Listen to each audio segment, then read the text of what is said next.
আসসালামু আলাইকুম, কেমন আছেন সবাই? আশা করি ভালো আছেন। আলহামদুলিল্লাহ আমিও ভালো আছি। নতুন একটি রেসিপি নিয়ে হাজির হয়েছে আপনাদের সামনে। আজকে করে দেখাবো খাসির মাংসর রান্নার রেসিপি, বাট একটু ভিন্ন ধরনের আর কি। তো চলুন দেখে আসি আজকে আমি আপনাদেরকে কিভাবে খাসির মাংসটা রান্না দেখাবো। যদিও প্রথম থেকে ভিডিওটা করতে পারিনি, তার জন্য আন্তরিকভাবে দুঃখিত। তো যেখান থেকে করেছি আমি সেখান থেকেই দেখাবো। আর অবশ্যই আমার চ্যানেলটি সাবস্ক্রাইব করবেন, লাইক কমেন্ট শেয়ার করে পাশে থাকবেন। আমার ফেসবুক পেজ আছে হ্যাপি ডেলিস লাইফ, তো যদি পারেন তো সেখানেও একটা ফলো দিয়ে আসবেন এবং সঙ্গেই থাকবেন। তো আপনারা চলুন সবাই। আর যারা আমার ভিডিও দেখেন তাদেরকে অসংখ্য ধন্যবাদ জানাই আন্তরিকভাবে। তো চলুন দেখে আসি আজকের রান্নাটা আমি কিভাবে করেছিলাম। তো আমি কিন্তু প্রথমে যে পেঁয়াজটাকে জাস্ট তেলে আগে ভাজি করে নিয়েছিলাম। তো সেই তেলের ভিতরে আমি এখন রসুন আর আদা বাটা দিয়ে দিয়েছি। আর এখন পেঁয়াজের যে বেরেস্তাটা ওটা কিন্তু আমি আগের থেকে উঠিয়ে রেখেছিলাম।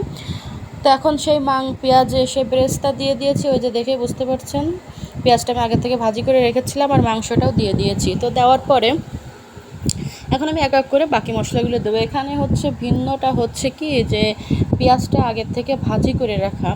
আমি প্রথম ভাবছিলাম যে ভিডিওটা শেয়ার করব না, সেজন্য আর কি আমি ফার্স্টে পেঁয়াজ ভাজিটা দেখাইনি। তো যাই হোক, ওখানে কিন্তু কিছুই না, জাস্ট শুধু পেঁয়াজটাই ভাজি করে রেখেছি শুধু তেল দিয়ে, এটাই।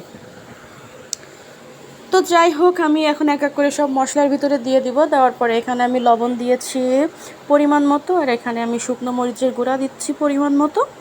তো আপনারা যতটুকু মাংস নেবেন সেই পরিমাণে মশলা সব দিয়ে দিবেন। তো এখন আমি ধনিয়া গুঁড়া দিচ্ছি, জিরা গুঁড়া,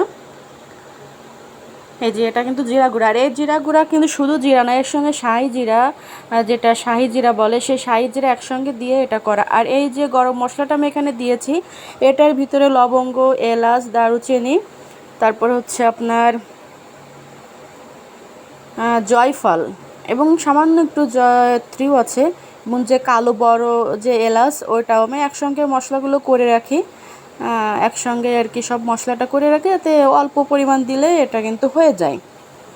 তো নিশ্চয়ই আমি আপনাদেরকে এই ভিডিওটা একদিন দেখাবো যে আমি কি কি মশলা একসঙ্গে করে রাখি।